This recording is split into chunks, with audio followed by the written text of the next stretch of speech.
السلام علیکم ورحمۃ اللہ وبرکاتہ۔ سوال: عاشوراء کا روزہ رکھنا کیسا ہے؟ جو حضور صلی اللہ علیہ وسلم نے فرمایا تھا، جس کا مفہوم ہے کہ آئندہ سال زندہ رہا تو 2 روزے رکھوں گا۔ اب تو یہود روزہ نہیں رکھتے، شریعت کی روشنی میں وضاحت فرما دیں۔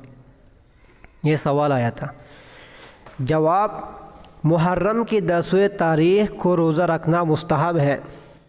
رمضان کے علاوہ باقی 11 مہینوں کے روزوں میں محرم کی 10ویں تاریخ کے روزے کا ثواب سب سے زیادہ ہے، اور اس ایک روزے کی وجہ سے گزرے ہوئے 1 سال کے گناہ صغیرہ معاف ہو جاتے ہیں۔ اس کے ساتھ 9ویں یا 11ویں تاریخ کا روزہ رکھنا بھی مستحب ہے۔ صرف 10ویں محرم کا روزہ رکھنا مکروہ تنزیہ ہے، مطلب 2 روزہ رکھنا چاہیے، یا تو 9 10 یا تو 10 اور 11 رکھنے چاہیے۔ حدیث پاک میں آیا ہے، حضرت عائشہ رضی اللہ عنہ فرماتی ہیں کہ عاشوراء کے دن قریش جاہلیت کے زمانہ میں روزہ رکھتے تھے، اور آپ صلی اللہ علیہ وسلم بھی عاشوراء کا روزہ رکھتے تھے۔ پھر جب آپ صلی اللہ علیہ وسلم مدینہ منورہ تشریف لائے تو آپ صلی اللہ علیہ وسلم نے مسلمانوں کو بھی عاشوراء کا روزہ رکھنے کا حکم دیا۔ پھر جب رمضان کے روزے فرض کر دیے گئے تو اب وہی فرض ہے، اور عاشوراء کے روزے کی فرضیت چھوڑ دی گئی۔ اب جو چاہے رکھے اور جو چاہے چھوڑ دے۔ پھر اس کے بعد آیا ہے، مذکورہ حدیث سے معلوم ہوا کہ رمضان مبارک کے روزے فرض ہونے سے، جو رمضان مبارک کا روزہ ہے یہ فرض ہونے سے سن 2 ہجری سے پہلے مکہ دور میں بھی رسول صلی اللہ علیہ وسلم اہتمام سے عاشوراء کا روزہ رکھتے تھے، اور مدینہ منورہ آنے کے بعد آپ صلی اللہ علیہ وسلم نے مسلمانوں کو بھی بہت اہتمام سے اس کا حکم دیا۔ بہت سے فقہا کے مطابق اس وقت تو عاشوراء کا روزہ فرض تھا، پھر جب رمضان کے روزے فرض ہوئے تو عاشوراء کے روزے کی حیثیت استحباب کے رہ گئی، مطلب اس کا جو فرضیت تھا وہ اس کا ختم کر دیا گیا، لیکن اس کا پھر بھی جو ثواب ہے وہ ثواب پھر بھی ملے گا۔ ایک اور حدیث ہے، حضرت جابر بن سمرہ رضی اللہ عنہ روایت کرتے ہیں کہ رسول اللہ صلی اللہ علیہ وسلم ہمیں عاشوراء کے دن روزہ رکھنے کا حکم دیتے تھے اور اس کی ترغیب دیتے تھے، اور اس دن ہمیں نصیحت کرنے کا اہتمام فرماتے تھے۔ پھر جب رمضان فرض کر دیا گیا تو آپ صلی اللہ علیہ وسلم نے ہمیں نہ تو عاشوراء کے روزہ رکھنے کا حکم دیا، نہ اس سے روکا، اور نہ اس دن نصیحت کا اہتمام فرمایا۔ آپ صلی اللہ علیہ وسلم اور صحابہ کرام رضی اللہ عنہم اجمعین نے مدینہ دور کے آغاز سے ہی عاشوراء کا روزہ رکھا، اور ابتدا میں آپ صلی اللہ علیہ وسلم ہر عمل میں اہل کتاب کی مخالفت نہیں کرتے تھے، بلکہ ابتدا اسلام میں بہت سے اعمال میں تالیفات قلوب کے لیے نرمی کی گئی۔ مسلمانوں کا قبیلہ بیت المقدس مقرر کیا گیا وغیرہ۔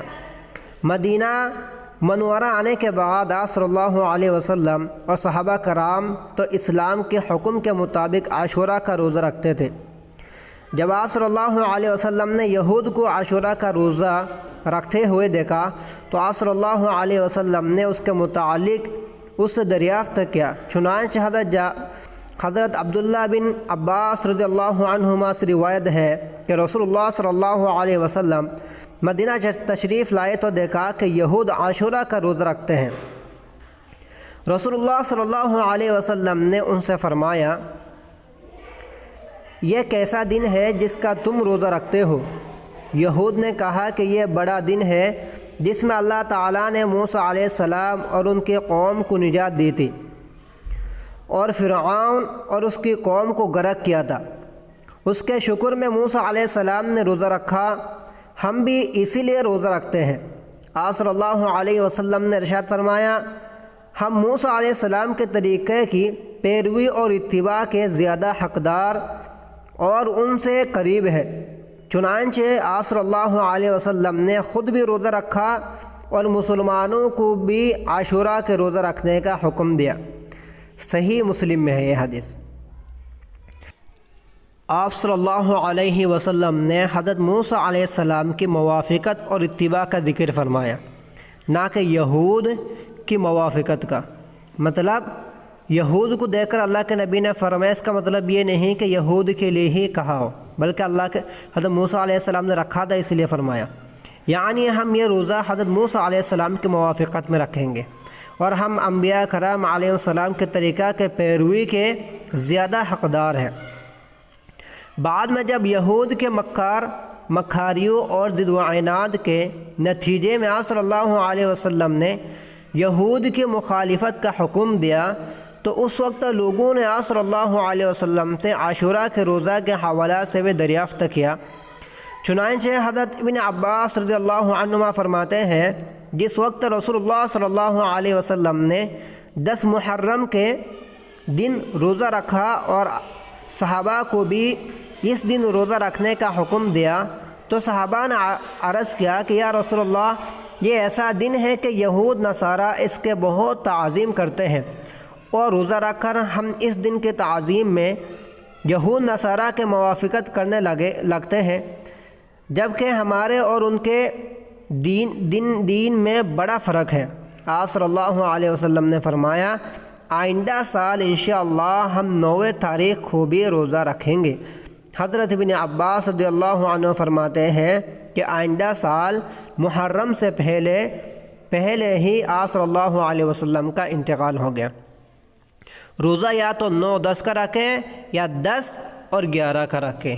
اللہ آپ کو رکھنے کی توفیق دے۔